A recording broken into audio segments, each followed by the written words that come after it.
Viral video dugaan perpeloncoan sejumlah mahasiswa dipaksa terjun ke kubangan lumpur di Bogor. Dunia maya kembali dihebohkan dengan video dugaan perpeloncoan terhadap sejumlah mahasiswa yang dipaksa terjun ke kubangan lumpur di Balai Diklat LHK Rumpin Bogor.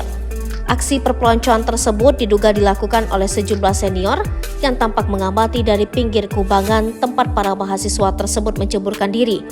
Videonya ramai beredar di media sosial, salah satunya diunggah oleh akun X Heraloeds.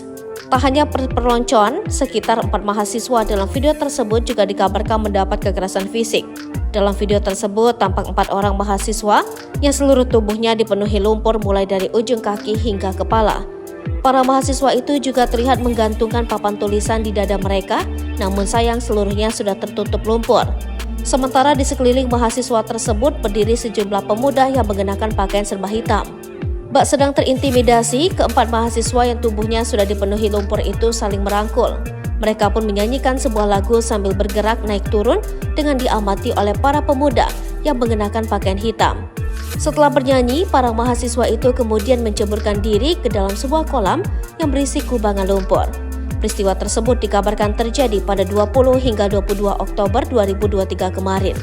Telah terjadi dugaan praktek kekerasan fisik dan aksi perpeloncoan terhadap mahasiswa.